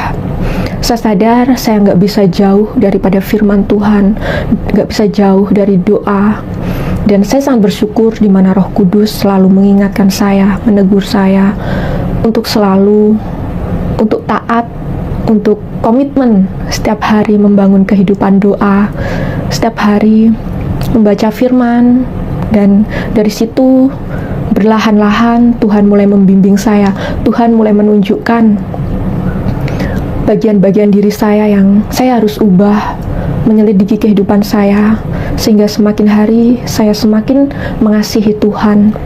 Saya senang, saya bangga sekali saat ini karena saya sudah menjadi milik Kristus, dan itu adalah sebuah kebanggaan di mana saya punya jaminan hidup yang kekal. Demikian kesaksian saya, semoga kiranya memberkati. Saya untuk sedikit bicara latar belakang saya tuh, saya bukan Kristen ya awalnya, saya Muslim. Dari segi nama pun juga masih ada keturunan gitu. Jadi buat mereka yang tahu gelar Tubagus pasti sangkut pautannya dengan Kesultanan Banten gitu. Soalnya ya lumayan dalam sih sejarahnya sih ya. Banyak orang-orang pintar juga ketika ngeliat saya pun juga mereka harus mengiyakan masih ada keturunan gitu. Tapi saya nggak terlalu peduli dengan hal itu. Intinya Tuhan Yesus dahsyat gitu. Nah, saya anak kedua dari 4 bersaudara. Nah, orang tua saya, untuk ibu saya Mas Saraghinata, Ibu Nita dulu pernah kesaksian juga di sini. Nah, jadi di sini untuk masalah saya dulu masih Muslim atau Islam tuh ya saat saya masih kecil ya. Soalnya saya tuh waktu jadi orang Kristen dalam artian tuh cuma ikut orang tua. Itu ya sekitar 8, 9, 10 tahunan lah gitu loh. Nah, sekitaran itu. Soalnya saya saat itu masih kecil. Nah, soalnya saat itu ibu saya udah mulai bertobat, dan banyak kisah juga sih yang menceritakan juga ya. Tapi saat itu karena masih ngandelin orang tua, saya sama ibu saya gitu. Terus saya mulai mendalami, pengen tahu siapa itu Tuhan, siapa itu Yesus Kristus, siapa itu Roh Kudus. Itu perjalanan itu lumayan bisa dibilang tuh ngeri-ngeri sedap lah. Soalnya kalau Tuhan udah ngerancangin suatu kisah tuh lumayan ngeri banget. Soalnya kalau kita lihat di Alkitab kayak contohnya Yusuf, soalnya saya agak nggak beda jauh dengan ceritanya siapa tuh Yusuf ya kalau nggak salah ya, anaknya Yakub Israel yang saat itu dijual sama kakaknya untuk ke Mesir gitu loh. Nah, soalnya gini, awalnya saya bisa memahami siapa tuh Tuhan itu waktu saya kuliah, dan kuliah pun juga ini lumayan mujizat banget. Jadi saya mau ngejelasin dari awal dulu kenapa saya bisa sampai kuliahnya, dan itu kuliahnya puji Tuhan mendidik saya itu di luar negeri, terutama di Rusia yang saat ini lagi ada perang gitu. Nah, awalnya ketika ibu saya terima Tuhan Yesus, kita waktu itu ada datang ke salah satu persekutuan atau gereja, dan situ banyak jemaat yang latar belakangnya juga Muslim juga. Nah, saat itu ada pendeta atau pastor Muhammad Fatah, pada saat lagi berkhotbah gitu ya, itu tiba-tiba Tuhan ngomong sama beliau nyamperin ke ibu saya. Nah, saat itu ada saya sama kakak saya yang pertama. Nah, beliau bilang bahwa Tuhan akan mengirim kedua anak anda ke luar negeri untuk dididik. Nah, yaitu seperti kata nubuatan gitu. Tapi saat itu ibu saya dengarnya ke luar negeri, duit pun juga itu bagaimana, pasti kan mahal banget untuk biaya. Tapi ya seperti Maria, perkataan nubuatan itu disimpan di hati aja.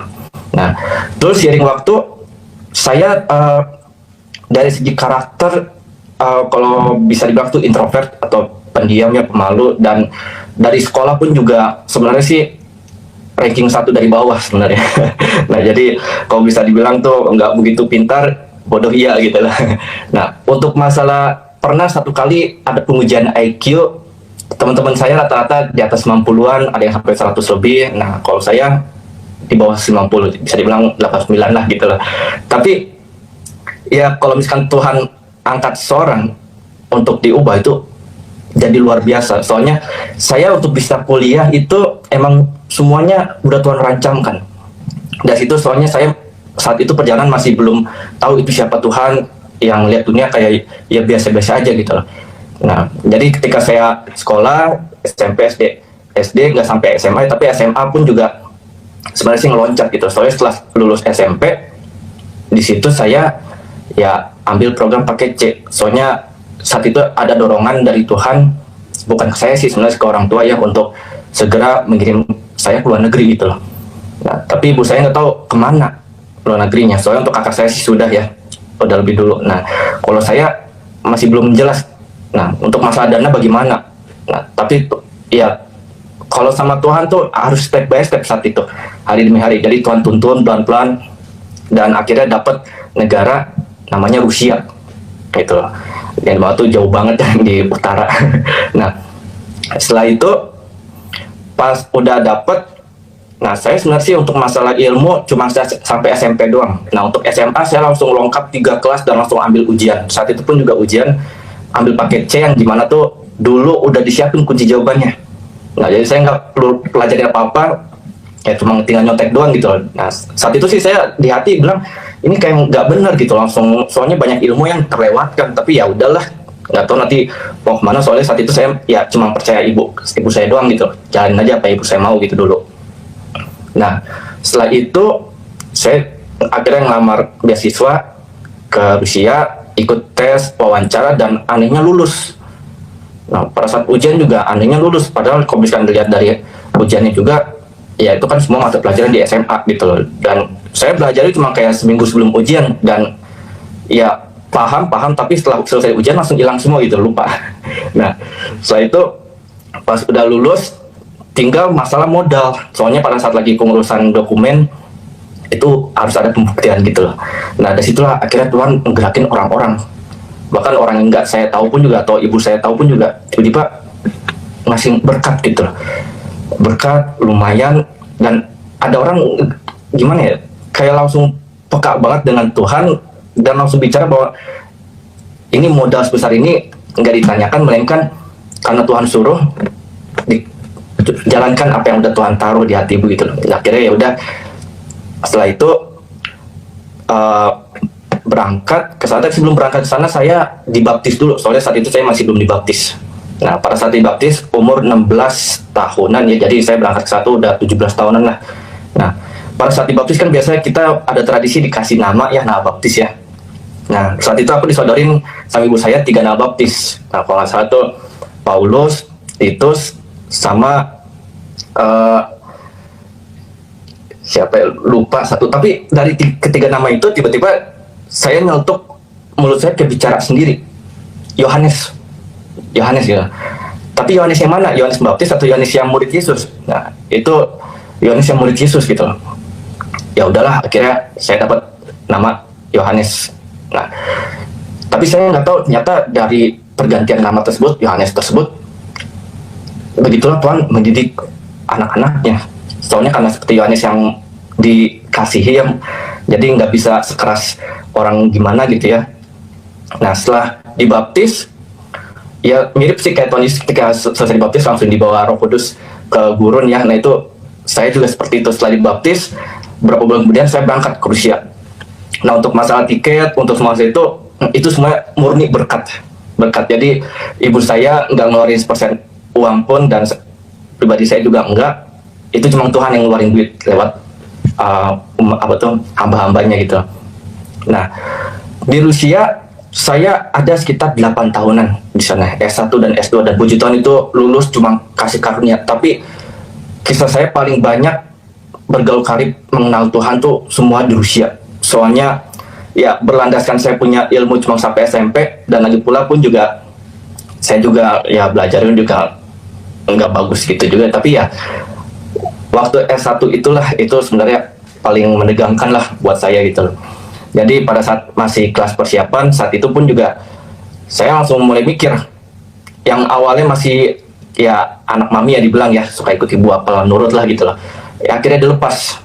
Nah, pada saat dilepas, saat itu juga bahasa juga saya masih belum tahu banget ya, cuma alfabetnya doang. Jadi semua tuh dari nol bisa dibilang, tapi cuma ya alfabetnya doang. Tapi dari segi pembicaraan dan sebagainya juga masih belum diajarin. Ya langsung pure belajar di sana. Untuk bahasa Inggris di sana mereka jarang make, bahkan mereka lebih mengutamakan bahasa Rusia doang gitu. Jadi semakin sulit lagi buat saya gitu. Lagi pula kalau mereka bisa bahasa Inggris juga, bahasa Inggris saya juga dibilang bukan pas-pasan, kan di bawah rata-rata lah bahasa Inggris dari gamer gitu lah. Soalnya saya dulu latar belakangnya ya bisa dibilang tuh bocah warnet lah kalau ada yang tahu. Nah, setelah itu di sana waktu kelas persiapan itulah saya langsung ya ngantuk bicara. Soalnya saat itu yang bisa saya andalkan bukan saya, bukan manusia, melainkan cuma Tuhan. Jadi saya bicara gini, kalau emang Tuhan itu beneran ada, saya mau rasain langsung.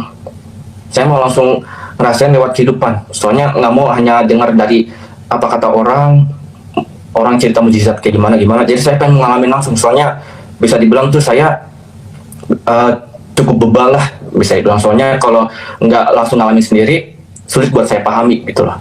Maka itu karena Tuhan juga udah kasih nama Yohanes, sayang juga akhirnya diiyakan. Nah, baru dari situ saya diprosesnya mirip seperti Yesus ketika udah langsung dikirim ke Mesir. Nah, saat itu waktu kelas persiapan karena belajar di situ, belajar bahasa Rusia, pelajaran yang diajarkan tuh ya mata pelajaran SMA ternyata, tapi SMA kelas 3. Nah, saat itu saya nggak tahu tuh, apalagi disampaikan lewat bahasa Rusia, soalnya tujuannya karena ngomong pakai bahasa Rusia dong. Tapi karena Tuhan ya langsung pengen ngedidik saya langsung, bahkan orang yang nggak percaya Tuhan, soalnya rata-rata di kelas saya itu semuanya ateis. Teman-teman saya dari Vietnam, teman-teman saya dari Nepal, dari lainnya, itu semuanya Hindu, ateis dan sebagainya. Tapi ya Tuhan gerakan mereka untuk ketika lagi ujian, pas persiapan dibantu gitu untuk ngelewatinnya seperti apa. Walaupun saya sulit buat pahami, tapi mereka entah kenapa hatinya tuh dilembutkan gitu. Soalnya kalau saya lihat dari karakter mereka tuh cukup keras. Soalnya egonya tinggi dan hanya pedulikan diri sendiri. Tapi entah kenapa saat itu ya karena kasih karunia tuh mereka Tuhan gerakan hatinya gitu untuk membantu saya. Jadi saya tuh karakter manusia saya kayak seperti besi menajamkan besi ya. Jadi manusia yang najamin saya tuh bukan manusia sama agama sebenarnya saat itu, tapi ya mereka manusia juga. Nah, saat itu baru saat ujian, puji Tuhan lulus pun juga pas-pasan. Nah, pas baru mulai masuk kuliah. Saat itu untuk masalah jurusan nih, sebenarnya sih untuk masalah jurusan yang saya ambil ini informatika ya, lebih ke sistem administrasi gitu ya. Saat itu saya mutusin ambil jurusan tersebut sebenarnya sih berlandaskan karena nggak mau belajar matematika, fisika, kuantum dan sebagainya. Soalnya saya lemah banget secara logika, apalagi dengan IQ yang jongkok ya, jadi logikanya juga nggak begitu bagus. Tapi entah kenapa pada saat lagi di Indonesia pas lagi mau ambil jurusan tuh nyelutuk pengen ambil jurusan tersebut. Saat itu saya nggak tahu ternyata di dalam itu kental banget sama yang namanya matematika. Soalnya kalau misalkan dilihat dari bahasa Inggrisnya jurusan tuh ya nggak ada konsonan matematikanya gitu loh. Jadi saya percaya ini jurusannya bagus, sampai saya berkali-kali konfirmasi ke ibu saya, sampai ibu saya juga marah karena sering ditanya-tanya terus, saya ini beneran nggak nih jurusan ada matematikanya gitu. Tapi sebenarnya saya salah, itu ada matematika ya. Dan saya baru sadar ketika saya mulai semester pertama. Jadi dari semester pertama sampai semester menjelang akhir ya, full matematika. Jadi saya langsung diajar Tuhan untuk menghadapi kelemahan saya, ketakutan saya. Dan saat itu ya karena gak ada pilihan, maju stres, pulang pun juga gak ada duit. Mau pulang ke Indonesia juga mau gimana, soalnya ini pun juga saya punya beban kan, mesti ngebawa nama Indonesia juga di pundak saya itu. Jadi kalau misalkan saya pulang ngelihat saya kayak gini, bisa jadi orang-orang satu ngelihat oh ternyata rata-rata orang Indonesia tuh seperti saya gitu loh. Nah kan saya nggak mau. Nah, maka itu ya saya hadapi aja, pelajari, ngerti nggak ngerti ya lanjut aja. Kalau misalkan nggak ngerti ya udah gitu loh. Nah tapi intinya saat itu saya selalu ngandalin Tuhan. Ketika lagi ujian, ngandelin Tuhan. Apa yang saya jawab, rumus yang saya pakai, walaupun itu saya udah yakin itu salah, dan ujung-ujungnya ketika lagi ujian selalu remedial, nggak mungkin nggak remedial. Tapi lulus gitu lah. Lulus, soalnya dilihat dari dosen yang ngajarin saya, mereka tuh orang Rusia ya, itu lumayan keras untuk ngajarin masalah hal itu. Tapi mereka mau bersabar dengan saya gitu. Tuhan taruh kesabaran ke hati mereka. Bahkan ada beberapa dosen yang maki-maki saya ya, kalau misalnya bilang tuh nggak begitu bagus juga kata-kata. Tapi ya apa yang mereka omongin ya saya juga tahu, saya juga kayak gitu. Jadi ya nggak bisa saya bantah juga. Maka itu ya udah saya dengerin omelan mereka seperti apa. Tapi saya tetap setia, terutama untuk guru geometri saya juga ya. Banyak murid juga ngata-ngatain dia, tapi saya enggak. Saya tetap sayang beliau ngajarin saya pelan-pelan. Waktu di remedial juga sama. Pada saat lagi sampai lulus pun juga beliau ternyata bangga dengan saya ketimbang sama murid orang Rusia yang lain. Soalnya ketika saya dihadapi dengan situasi kayak gitu, beban, stres, lain sebagainya untuk masalah matematika yang nggak bisa saya kuasai, dan beliau mau sabar untuk lanjutin, saya tetap mau lanjut gitu. Dan saya nggak ngata-ngatain beliau, saya tetap sabar. Bahkan beliau meluk saya sambil nangis gitu, bahwa ternyata kamu tuh orangnya bagus, bisa lulus sampai akhir gitu loh, ketimbang murid-murid lain. Walaupun mereka lulus, tapi ada beberapa yang bahkan sampai masuk ke kelas saya aja nggak mau gitu lah. Nah, maka dari itu di sini nih saya diajarkan juga untuk yang namanya disiplin. Nah, setelah itu saya selama kuliahan pun juga untuk baca Alkitab perlu adanya pembuktian juga. Soalnya saat di Rusia, Tuhan juga kirimkan senior saya dari Ambon ya, 2 orang namanya Janta Andri Imuli sama Olan Kapresi, itu untuk mendidik saya dari segi rohani. Nah, jadi dari beliau, dari kehidupan mereka sih sebenarnya mereka lebih banyak bicara ya, itu dalam lah. Soalnya mereka bekas dilihat lulus S2 S3, saat ini mereka lagi S3 ya, udah lulus ya S3 sebenarnya, tapi dilihat dari kehidupan mereka bersama Tuhan tuh saya tergerak pengen coba juga gitu loh, lebih dalam lagi. Jadi mereka lebih fokus mendalami tentang masalah Alkitab sembari kuliahan mereka gitu. Akhirnya saya pernah ditantang, bukan mentantang sih sebenarnya, sih saya lebih ini kurang gitu sopan juga dengan Tuhan, tapi itu cara saya untuk bisa memahami Tuhan sih sebenarnya. Jadi saya menguji Tuhan sebenarnya, menguji. Jadi kalau misalkan saya baca Alkitab dari awal sampai akhir, saya pengen dapat hadiah gitu loh. Saya saat itu iman saya masih imannya anak kecil gitu, perumpamaan masih baru mula-mula percaya Tuhan lah, secara bukan ikut orang, mereka langsung diri sendiri gitu. Dan ketika saya baca selama setahunan tersebut, dan Tuhan ternyata kabulin apa yang saya rindukan gitu. Jadi Ya, Bapak Ibu Saudara yang dikasih oleh Tuhan, kita baru saja menyelesaikan cuplikan-cuplikan video ini. Kita saksikan bagaimana kisah perjalanan kehidupan mereka, yang dulunya mereka dikenal sebagai sekelompok orang yang sangat fanatik terhadap keyakinan yang mereka anut pada waktu itu. Mereka memandang orang Kristen dengan curiga, bahkan tidak jarang melontarkan ejekan dan hinaan kepada iman Kristen. Nama Yesus bagi banyak orang adalah sumber pengharapan, justru sering mereka jadikan sebagai bahan olok-olokan dan bahkan jadi bahan hinaan bagi mereka yang membenci dan bahkan fanatik terhadap iman kekristenan. Namun Bapak Ibu Saudara, kehidupan memiliki cara yang tak terduga untuk mengubah hati manusia. Sering berjalannya waktu, berbagai peristiwa perjumpaan dan pergumulan hidup membawa mereka pada pencarian kebenaran yang lebih dalam. Nah, apa yang awalnya mereka tolak, mulai mereka pelajari. Apa yang dahulunya mereka benci, mulai mereka pahami. Dan apa yang dulunya mereka ejek, kini mereka renungkan dengan sungguh-sungguh. Perjalanan itu tidak mudah. Mereka harus menghadapi pertanyaan, keraguan, bahkan penolakan dari lingkungan sekitar. Tetapi semakin mereka mencari, semakin mereka merasa menemukan jawaban yang selama ini mereka rindukan. Hingga pada akhirnya mereka mengambil keputusan besar yang mengubah seluruh arah hidup mereka. Dan kini Bapak Ibu Saudara yang dikasih oleh Tuhan, orang-orang yang dulunya dikenal karena kebencian mereka terhadap kekristenan justru menjadi pengikut Yesus yang setia. Mereka percaya bahwa Yesus adalah Tuhan dan Juru Selamat mereka pribadi, dan memilih untuk mengabdikan hidup mereka untuk melayani sesama manusia, untuk melayani Tuhan. Bahkan sebagian dari mereka ada yang menjadi pendeta seperti yang kita lihat pada cuplikan awal tadi, untuk tujuan memberitakan pesan-pesan kasih Tuhan, pesan-pesan pengampunan dan harapan yang dahulunya mereka menolak. Nah, kisah ini Bapak Ibu Saudara, kisah mereka menjadi pengingat bahwa tidak ada hati yang terlalu keras untuk diubahkan. Tidak ada masa lalu yang terlalu gelap untuk ditebus, dan tidak ada seorang pun yang berada di luar jangkauan kasih Tuhan. Perjalanan mereka membuktikan bahwa ketika seseorang sungguh-sungguh mencari kebenaran, hidupnya dapat berubah secara luar biasa. Dan yang tadinya dari pengolok-olok menjadi pemberita, dari penentang menjadi pelayan, bahkan dari kebencian menjadi kasih. Itulah perjalanan hidup yang menginspirasi bagi banyak orang, dan bagi kita semua. Dan saya sangat berharap Bapak Ibu yang menyaksikan juga mengalami kasih Tuhan seperti yang mereka alami, yang dulunya mereka benci, kini menjadi orang yang setia dan sungguh-sungguh menjadi pelayan Tuhan.